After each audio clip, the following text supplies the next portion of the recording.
I'll make a more Hey art. everybody, how are you? This is Ron Couming coming to you live from the Success Secrets Revealed live stream show. Today we're going to have Tucker Bearden with us, but first I want to introduce, and you're going to love him. He's an amazing story. What he's accomplished, what he's overcome, what he's doing now is tremendous as well, how he's helping people have better lives. But what he's overcome and how he's done it is tremendous, and he's going to share that with us today. But I want to introduce the show, the purpose of the show, and our sponsors. The show is Success Secrets Revealed. I bring on people who have had success in multiple formats throughout their, whether it's personal, professional, or both. And they're going to come on and they're going to talk about how they achieved this success and how they achieved this success. That the thought process behind this is hopefully you will learn that and how they achieved it, that one, when you get into some type of situation, that you're not alone, other people went through it, and B, you're going to learn how to navigate through it and learning how they have navigated through it. The other thing is, it's hoped that you might listen or learn to somebody who is speaking on this show, and then reach out to them, and they can help you achieve even greater success. The sponsor for this show is RCS Online Solutions. We help business owners and entrepreneurs, much like you, attract, convert, and retain their ideal customers and clients to achieve even greater success. So you can have the best copy, the best product, the best services in the world. If people can't find you, they can't hire you. So now I'm going to introduce Tucker Bearden. Come on, you've got some feedback going on over there, Tucker. I can see you in the background. You got some feedback going on. Yeah, something's But going on. One second. I'm just going to read your bio and then bring you on, all right? So, Bearden is a keynote speaker, author, Aspergers advocate, and anxiety expert. And, well, I'm just going to bring him on. Maybe that'll Hey, cut buddy. out the noise. All right. Can you hear me? I got a phone call. Thank you for having me on the show. I got a phone call and now I can barely hear you. I don't know what's going on with the audio now. All right. I can hear you great. Can you hear me? Barely. One second. See, I keep getting phone calls. Like, I don't know. Well, just when the phone calls come in, just swipe them, Well, I know, but when the phone call came in, it suddenly messed up the audio on the deal. I can barely hear you. You're more muffled. All right. Well, I can hear you fine. Why don't, hey, Tucker? Yeah. All right. So you could hear that. So why don't you just talk right now? Sit back and talk, and because you're live, people are seeing you, brother. Yeah. So, I appreciate you having me on the show. I guess I can barely hear you, but if y'all can hear me, then that's okay. Look, man, I've been honored and blessed to share the stage with you. Like, I think like 5 times. And y'all, if y'all have never seen Ronald Couming speak, he's absolutely phenomenal. So, brother, I mean, if you just to tell you a little bit about myself, I'm an Asperger's advocate and an anxiety expert. I was born with a neurological abnormality known as Aspergers.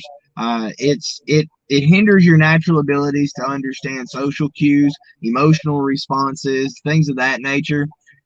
If you've ever seen the show The Big Bang Theory, Sheldon, he is supposed to be the epitome of Asperger's. So he's an Aspie. It kind of gives you an idea. We're a little bit weird, so to speak. But hey, I wouldn't trade it for the world. yeah, I can you hear me now? I wouldn't say you're weird. I'd say you're unique, bro. Well, I appreciate that, but I tell people I will say I'm normal when you can define normal. Yeah, well, normal people are boring, brother. So tell us a little bit about, how you, went from where you were to where you are now. And I've heard you speak about being on fire, working 7 days a week for years, and hearing somebody and deciding to be a speaker, and up and moving. So, tell us all a little bit about that.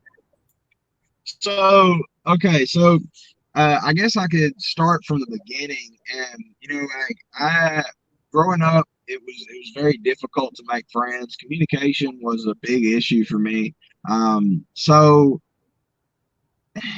bullying was a problem, but most importantly, keeping a job was a problem. So I had gotten a job at a grocery store, and I was bagging groceries one time, and people started flooding into the store. And then it was overwhelming. I had sensory overload, and I began to have a panic attack. And then like I fell to the ground, and I was like shaking and everything. And then the woman I had been bagging groceries for, she started screaming. She's like, "Why would y'all have a retard working for you? What's wrong with you people?" And it it just really, I don't know, it really messed with me. And so I got a few hours later, my employer came to me, and she had a write-up slip that said that I was disruptive and incapable of working around others. So she fired me. She gave me my final check, and I went home. Well, when I got home, I ended up attempting suicide. So I had hung myself in the second story window. I mean, obviously it didn't work. But after that, like, life became just a spiral of like alcohol and depression, and I would oftentimes find myself putting myself in embarrassing situations that made me look bad, just in some form desperate attempt to make friends. Now I say all this to say that at a certain point I transitioned away from all of that, and I started working with thoroughbred racehorses. Now, when you work with racehorses, you work 7 days a week, 365 days a year. Sometimes you work 12 hours a day. And I don't say that complaining. Like, I loved it. I mean, I didn't make a lot of money, but I loved working with the animals. And when you work that much, you have to find something to entertain yourself. So I was looking on YouTube trying to find free movies, which I completely failed. And but I came across a TED Talk by Simon Sinek. He said it was Start With Why. I know that a lot of your viewers have probably seen it. I'm sure that you have seen it. It's probably one of the most viewed TED Talks in the world. And then that led me to, like, I felt this fire light within me, and I knew I wanted to speak from stage. That was just like, I knew that's it. That's my passion. That's what I want to do in this world. But at the same time, I had that voice in the back of my head that's like, dude, you're an Aspie. You're defined as someone who cannot communicate properly. So what makes you think that you can't have a proper conversation with one person? What makes you think that you'll ever be able to speak in front of 10,000 people? And I mean, it really messed with me thinking about that. But then I came across a quote that said, it was by Ziglar, and it said, "You can have anything in this world you want if you're only willing to help enough other people get what they want." And it changed, it caused a shift in my paradigm. See, I had been asking, how do I overcome anxiety? And instead, I needed to be asking, like, and it's crazy, but what am I doing for the world? And people say, well, what does that have to do with anxiety? Well, I sat back, and I thought about it. It didn't make sense to me. But they said that if you bless enough people, you'll live within blessings. If you do good for others, you will receive in this world an exact proportion to that of which you give and that of which you're currently capable of managing. So I didn't understand it, but I sat back and I tried to figure out, like, what can I do? What can I do? And then the answer came to me in an instant. Pizza. Pizza was the answer to all my problems. I know some people down in the comments probably agree with me. Well, ice cream is the answer to all my problems. Yeah. Well, pizza was the answer to mine. So anyway, I had a bicycle, a bungee cord, and I was making $179 a week. So I started taking $50 out of each paycheck, and I would go to Little Caesars, and I would buy 6 $5 hot and ready pizzas a day. I would strap them to my bicycle and I would ride around town and I would give them out to homeless people and I would sit down beside them and I'd ask them to tell me their story and share some wisdom with them. And one day I came across an old man that told me a story. He said, you know, there once was a young man a lot like you that went to a temple and asked the monks there to train him, and he was training with them for a while, and then one morning, the head monk bursts into the dorm and he says, "Everybody get up, get outside now!" And everybody jumps up, goes outside, and there's a bunch of shovels waiting on them and a giant pile of dirt. He said, "I need you to move this dirt from here to over there, about 100 yards away." And they did it. It took them about 3 days to finish. And by the time when they were done, they were proud of their work. So they took their shovels and they took them back in the house. They went back in to rest. Well, next morning the head monk bursts in again and it's like gets everybody to come outside. And he's like, "I don't understand what's wrong with y'all. I told you I wanted the dirt moved from over here to over here, right back where he wanted it where it came from originally." So begrudgingly they did it. And then the third day, or when they got done again for the third time, this monk did it again. The head monk bursts in there, he gets everybody out, and he's like, "Look, what's wrong with you people? I told you I wanted it moved from over here to over there, right back." So this kid that had come to train with him completely snaps, and he was like, "No, I'm not doing this. I'm done. I came here to teach. I didn't come here to do your chores. I came here to learn the way." And the old monk said, "Young man, moving the dirt is easy. Thinking about it's hard." So in that, I discovered that anxiety was in the mind. It was never in the diagnosis. Once I was able to locate my loop, that story that we tell ourselves over and over again that we let boil right prior to we feeling anxiety or feeling anger or feeling depression. Once you learn to locate your loop and break it before it completes its circle, then you learn to take control of the process. And that's how I ended up getting over anxiety. And then when it comes to speaking on stage, I just got on live. I got on Facebook and I went live over and over and over again with nobody watching until finally one day some guy put a post on Facebook. It's like, "If you want to share your story with the world, send a text message to this number." That was Lauren Harris. I sent a text message to it. We got on the phone, and like 2 minutes after talking on the phone, he was like, "Young man, you're coming to Vegas." And I was like, "Okay." Yeah. And I went and spoke on stage. Yeah, that's amazing. But also understanding, right, the loop process and breaking your loop is crazy. I love that, man. And there are so many people that could listen and learn from that. You know what I mean? You didn't allow yourself to sit back and suffer. You found a solution to whatever was holding you back, and then you move forward with it. So I love that whole mentality. Now, once you got past that, after Las Vegas, what happened there?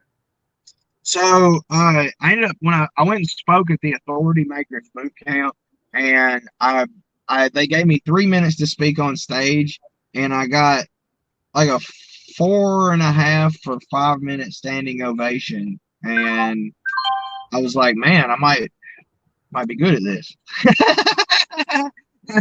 And anyway, so like there's a bunch of people at the event that put on other events, and they said, "Man, I'd love to have you speak on my stage." And it was a ripple effect. So I was like, "Yeah, sure." So I would I would save up all my money and then spend every dime I had on plane tickets and hotels, going to this event, going to this event, going to this event, going to this event, going to this event, like, and over and over and over again, and until finally people were like, "Hey, I'll pay for your hotel, I'll pay for your flight, I'll pay for both of them, I'll pay for your food.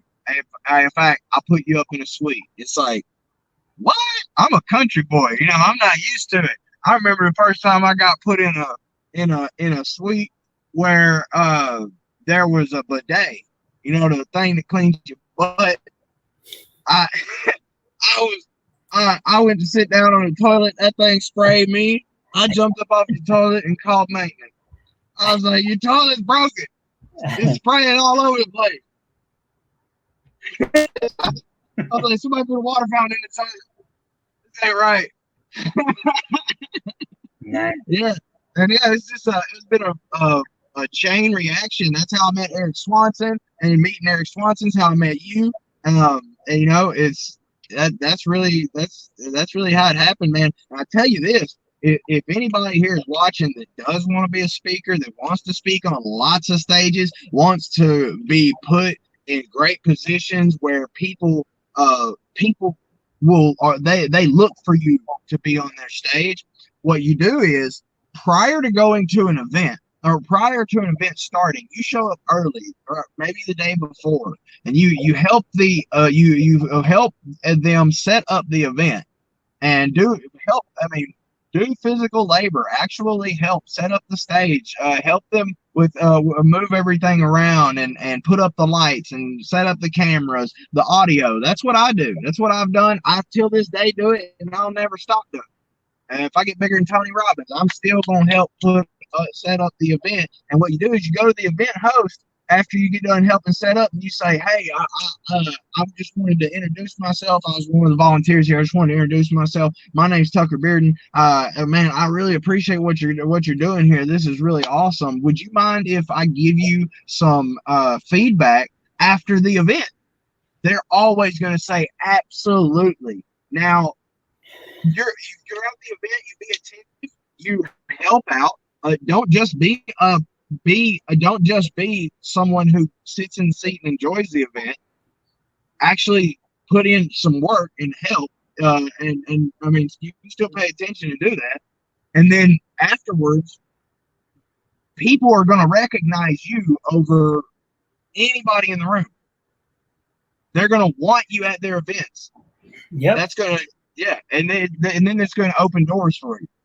I love it. And it all goes back to serving, not selling, you know? So Yes, when you exactly. serve and you don't sell, that's great. When you contribute, when you add value, I absolutely love that. And I love the fact that, you know, you've utilized some of the things that most people would have used as excuses on why they couldn't have been successful. And you've utilized them to propel yourself to be successful. If you wanted to give 3 tips to people who are either just starting out, owned a business, or wanted to scale their business, what would those 3 tips be?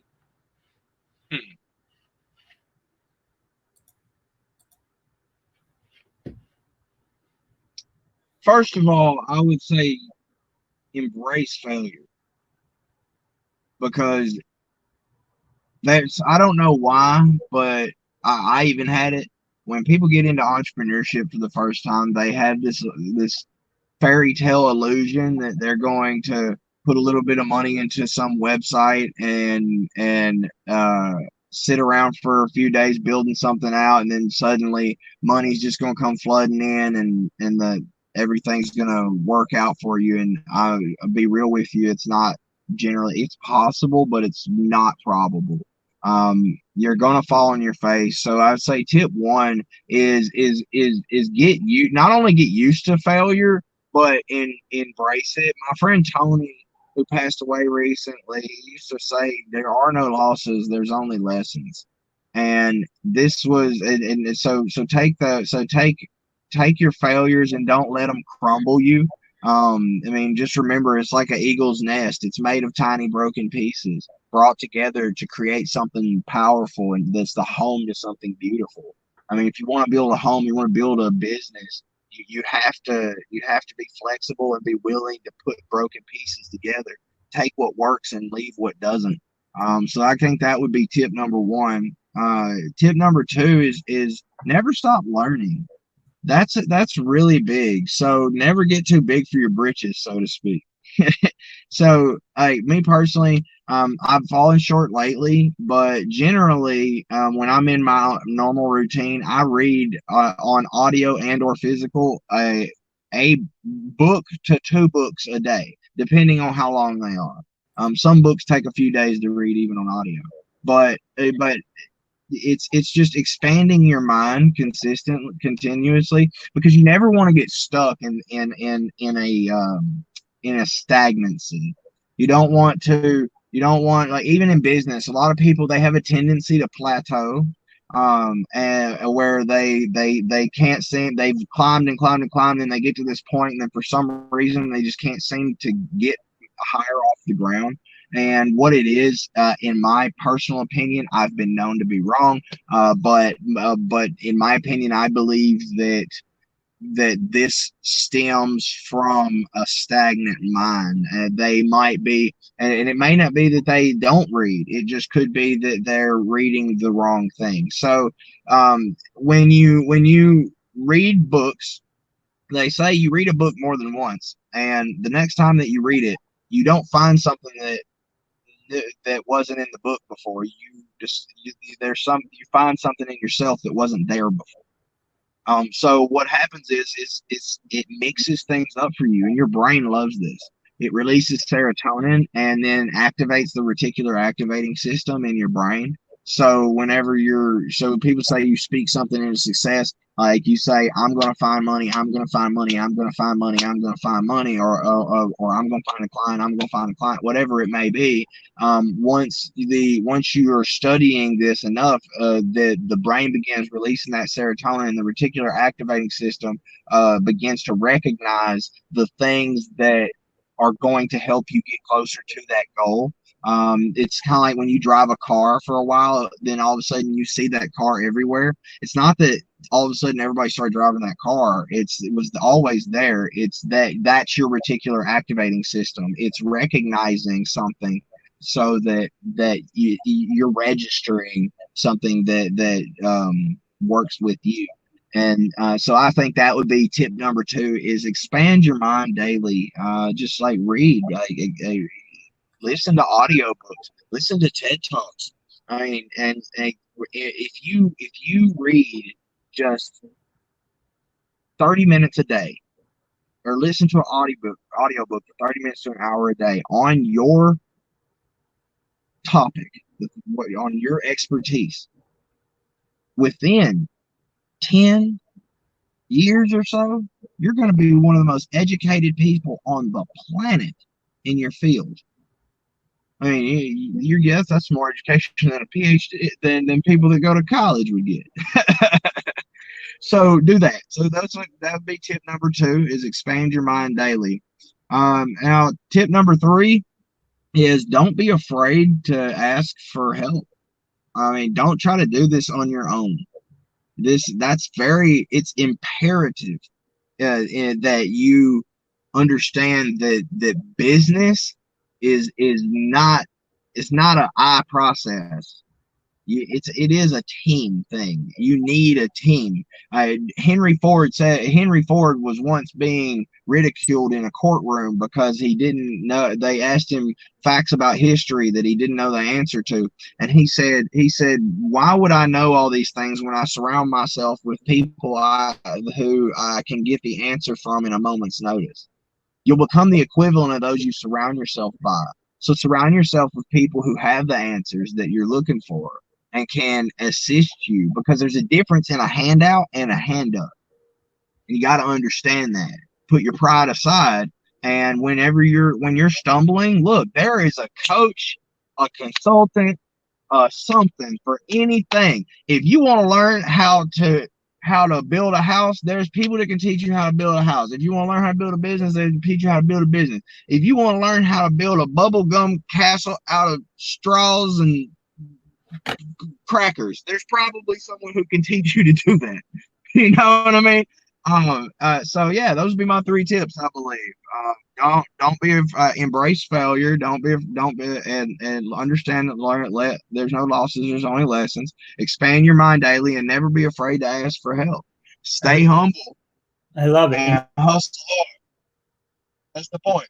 Nice. And I love it. And Tucker, you're an amazing person. I've heard you speak 4 or 5 times. I mean, at events that I've been with you, but I've also heard you speak when other people have interviewed you, and just when you're doing your own thing. And I think you're a phenomenal success story, not only for what you do and who you've become, but how you've transpired from, setbacks that people would have just used as an excuse. You know what I mean? So, God bless you. I love you. I think you're doing amazing things. I'm grateful to know you. You inspire me. You help me just to remember that, on my worst day, there's always something else out there that just, could be worse. So, you know what I mean? You're just an amazing person. And people, how you spell his name is Tucker, Tucker. His last name is Beardon.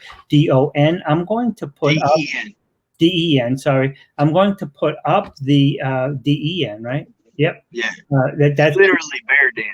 Yeah, that's the eyes going. The D, the O kind of look alike at this distance, right? And but anyhow, so here's his contact information on Facebook. You can either just look at the Facebook profile with all those numbers, or you can just look him up by name. But I highly recommend Google Tucker Bearden. I'm easy to find. You'll see there. If you Google me, you'll find it. I dominate the Google when it comes to my name. And you go on Facebook. There's only one other Tucker Bearden, and I think he's a politician or something. And I mean, look at this face. How can you forget this face? Or that accent. That accent. That's what gets me. I reckon y'all doing great down yonder. I did voice impersonations, and yesterday I was doing Roy D. Mercer. Have you ever heard him? I have not. Oh my goodness. He calls people and gets them all riled up, saying he's going to whoop the tar out of them. I'm not going to sit here and do it, but it's funny. When you say whoop the tar out of them, y'all mean he's going to beat them up? Yeah. I love it. But like I said, brother, I love your accent. But up here in Boston, we don't have accents, okay? Which is totally. Y'all got accents. I say K and stuff like that. It's totally false, but we believe we don't have accents. Y'all say K? Yeah, the car. How do we park the car in the Harvard yard? Yeah, see, y'all got an accent, but come down to Arkansas for a little while. We'll teach you how to talk. I love it. But, I'm just joking when I say we don't have an accent. But, you are. See, I don't catch sarcasm. Our accent, big time. Our accent is so pronounced and so clear that I can go almost anywhere in the country and they will say that right away. They'll say I'm from Boston or I'm from Massachusetts. And if they don't, they'll say I'm from New York. But, I don't really have that twang from Long Island. So oftentimes they just guess me right away. So our accent, the whole South has a particular accent, but that's, a third of the country, right? So, but literally people can just pinpoint my Boston accent. So we are really defined. So I love it when I can talk about other people's accents. It's a little self-deflection, but all joking aside, Tucker, you're an amazing person. I'm so grateful you shared time with us. People, you have to listen and learn from this man, and it's more than just what he's offering. I mean, if you listen to those words about breaking the loop, first of all, learning what is the loop, what is it that imprisons us, that enchains us in our mind, not external stuff. What are those things that imprison us? And then, learning that loop and then learning how to break that chain of that loop. I mean, those are steps. Those are process. Would you like me to clarify that a little better? I reckon. Okay. So prior to going into a state of depression, a state of anxiety, a state of anger, any of these things, what you'll notice if you actually pay attention or think back to it is, okay, here's a great example. Anyone watching this who's ever had an argument with your spouse that has been building up, that's a loop. So that build up prior to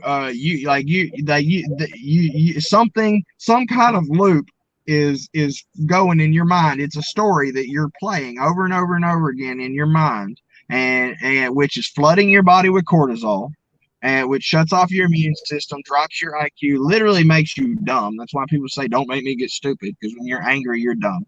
And then all of a sudden they do one little thing and you just snap because you completed the loop. So whenever it comes to anxiety, like I noticed in the past that I started taking notes of the things that I was thinking of prior to having a panic attack. And I noticed that I was feeling judged by people around me who weren't even paying attention to me, feeling some form of like danger in like Like there's a tiger there, but there's no tiger. And then after writing these things down for a while, I started to locate a loop. It was, oh wow, I'm thinking these things over and over again, and when I think them in sequence, I get a panic attack. So if I remove the sequence, I remove the panic attack. And then when it comes to anger, if I remove the sequence, I remove the chance of exploding and breaking someone's face. Like if it's like it's not so that's locating your loop. Sit down. Actually, it takes time to understand it. You gotta really do some self. You gotta really be honest with yourself. You can't lie to yourself and I mean, think about it. This is an exercise for you. Sit down and actually write down the things that you were thinking about prior to actually having that loop complete and you having a panic attack, falling into depression or any of the latter, etc. That's locating. I love it. Tuck, I just want to say thank you very much. Anything else you'd like to say in closing? No. If anybody would like to, I mean, is it okay to let them know about the deal? Absolutely. Please. Okay. So, by the way, it's our company right now, we are doing completely free consultations. You reach out to us and just give us 45 minutes of your time, and I can personally guarantee you that we can find an extra $10,000 or so in your business or whatever it is that you're doing. Just give me 45 minutes. It's completely free. And it could potentially shift the way that your entire business is going right now. So I appreciate you, Bruce Brothers. Thank you so much for having me on the show. And I guess I'll leave y'all with this. It's what I always say. If you've ever heard me speak on stage, you hear me say it. It's my motto. It's what I live my life by. And if you take this with you, it'll genuinely change your life. And that is, if you can be the spark that lights the way through the darkness for even one person a day in any shape, form, or way, it doesn't matter if your name isn't remembered throughout history. Your entire life will be worthwhile. My name's Tucker Bearden, and y'all have a blessed day. Everybody, that was amazing. And Tucker Bearden is absolutely an amazing person. You really need to reach out to him. One, today what he's doing is he's helping business owners and entrepreneurs look and find $10,000+ in their business that they're either misspending or not taking advantage of on a minimum $10K. And he's offering you a free analysis. So his name is I'm going to look it up to make sure I don't misspell it, but it is Tucker TuckerBearden on Facebook. So reach out to him and contact him. The show is Success Secrets Revealed. We bring on people who have overcome obstacles, both personally and professionally, to achieve extraordinary success, to help you learn what you can possibly do to A, avoid them, and B, get out of them if you get into them. The show is sponsored by RCS Online Solutions, which helps business owners and entrepreneurs attract, convert, and retain their ideal customers and clients to achieve even greater success. At the end of the day, you can have the best product, the best service, the best website, the best funnels, the best videos. You can have the best everything. But if people can't find you, if they aren't viewing your material, you don't have anything, right? And that's what we do. We get you in front of your people. So with that said, I look forward to seeing you all tomorrow. Bye now.